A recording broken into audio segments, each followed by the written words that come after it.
नमस्कार बंधुरा पुअर किचेने आबारो सबाइके स्वागत। आशा करछि सबाई खूब भालोई आछेन और आमिओ खूब भालो आछि।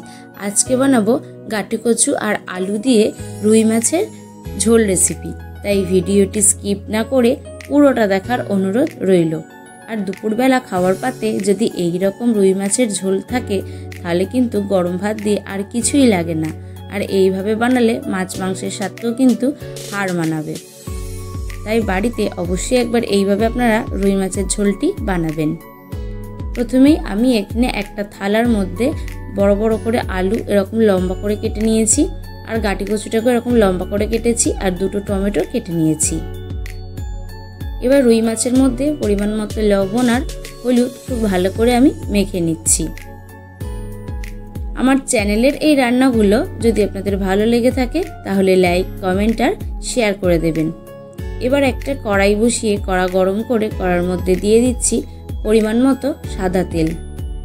তেল ভালো করে গরম হয়ে গেলে আমি রুই মাছগুলোকে লাল লাল করে ভেজে তুলে নেব। আর এখানে এই রুই মাছগুলোকে আমি একটু কড়া করেই ভেজে নিয়েছি। এক পিঠ ভাজা হয়ে গেছে, তাই আমি আর একটা পিঠ ভালো করে উল্টে পাল্টে একদম লালচে করে ভেজেই তুলে নিচ্ছি। এখানে সবকটি মাছ ভাজা হয়ে গেছে। এবার মাছ ভাজার ওই তেলেই আমি লম্বা করে কেটে রাখা আলু আর লম্বা করে কেটে রাখা গাটি কচুগুলোকে দিয়ে দিলাম। এবার এই আলু আর গাটি কচুর মধ্যে পরিমাণ মতো লবণ আর হলুদ গুঁড়ো দিয়ে খুব ভালো করে আলু আর গাটি কচুটাকেও আমি একদম লালচে করেই ভেজে তুলে নেব। দেখুন আলুটা আর কচুটা আমি একদম একটু লালচে করেই ভেজে নিচ্ছি।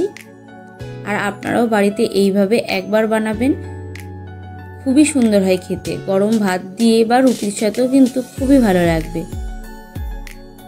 খুব ভালো করে আলু আর গাটি কচু আমি ভেজে তুলে নিলাম। এবার ওই তেলের মধ্যে আর একটু পরিমাণে তেল দিয়ে ফোড়নে দিয়ে দিলাম গোটা জিরে আর দুটো তেজপাতা। ফোড়নটা 3-4 মিনিট একটু নেড়ে চেড়ে নিলাম। এবার আমি দিয়ে দিলাম কেটে রাখা পেঁয়াজ কুচি। আমি এখানে দুটো বড় সাইজের পেঁয়াজ এভাবে মিহি করে কেটে নিয়েছি। পেঁয়াজটাকেও একটু আমি হালকা কালার করে ভেজে নিচ্ছি।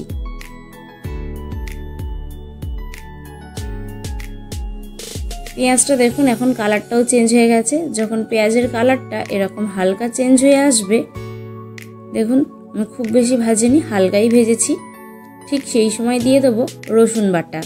আমি এখানে 1 চামচ রসুন বাটা খুব ভালো করে পেঁয়াজের সাথে নেড়ে চেড়ে ভেজে নিচ্ছি, যাতে রসুনের এই কাঁচা গন্ধটা আর না থাকে।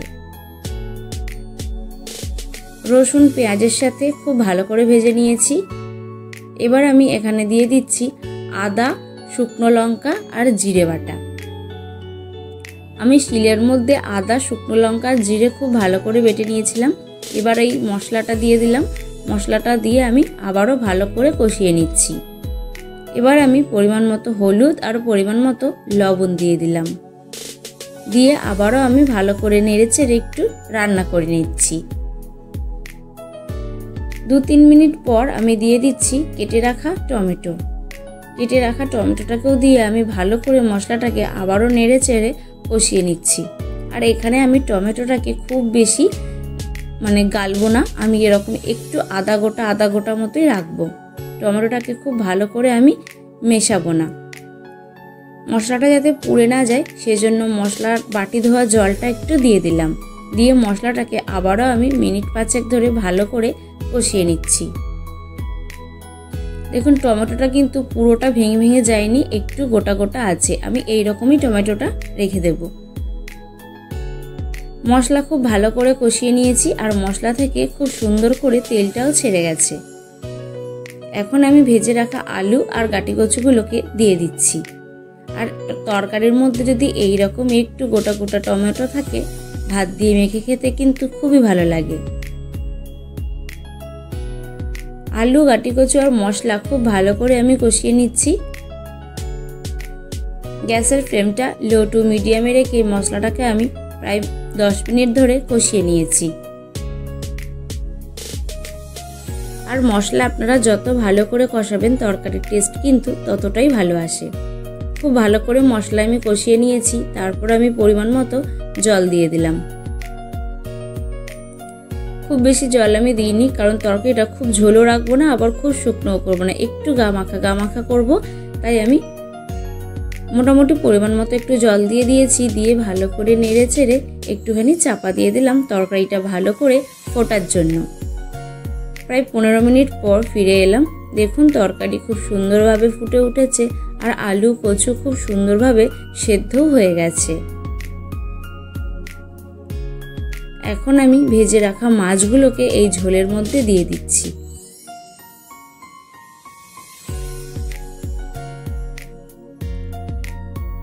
ভেজে রাখা এই মাছগুলোকে ঝোলের মধ্যে দিয়ে আবার একটু নেড়ে চেড়ে দিলাম। এবার মাছগুলোর মধ্যে যাতে ঝোলটা খুব ভালোভাবে ঢুকে যায় সেই জন্য আবারও একটু চাপা দিয়ে মিনিট 5 ফুটিয়ে নিচ্ছি।